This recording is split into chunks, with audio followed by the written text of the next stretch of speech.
كانت الليلة مخيفة ومظلمة عندما وقع الحادث المروع في طريق سريع يكاد يخلو من سيارات. الشاب الذي كان يقود بسرعته الفائقة لم يكن يتوقع أن ينتهي به الوضع في حالة حرجة.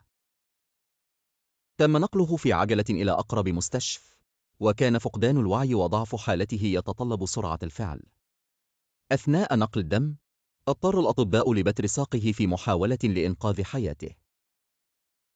ردود الفعل البدنية للشاب كانت شديدة وواضحة، فجسده المرهق كان مغطى بالكدمات والجروح، كما أن الخوف والرهبة كانت بارزة على وجهه. رافقه أخوه الأصغر في العربة الإسعافية، وكان قلبه مثقلا بالألم والخوف. حاول بقدر الإمكان أن يطمئن أخاه، وطلب منه بكل قوة وإخلاص أن يتشبث بالحياة. لكن الواقع كان أقسى وأشد من أن تتحمله قدرة أخيه على التفاؤل. تجمعت جموع من الناس في مكان الحادث يشاهدون الموقف المؤلم. أحد الشهود كان مذهولا أمام المشهد الذي كان يجري أمامه.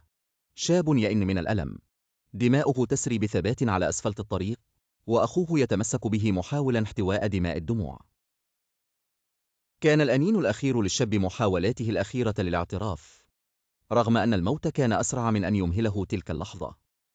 مع وفاة الشاب، بقي الألم والأسى يرافقان أهله وكل من شهد ما حدث. لقد حملت الكلمات الأخيرة للشاب رسائل التوبة والندم على الساعات التي لم يقضيها في الصلاة والذي اختتم حياته دون أن يتحصل على تلك اللحظات الأخيرة من الإنابة. الموت لا ينتظر أحد، بينما يبقى الأمل فينا أن نحافظ على تلك الفروض البسيطة التي قد تكون الدرب الأقرب لسمو الروح ورب العباد. نسأل الله الثبات على الصلاة والقيام، ونرجو أن نكون دائما مستعدين للقاء ربنا متصالحين مع أنفسنا وديننا.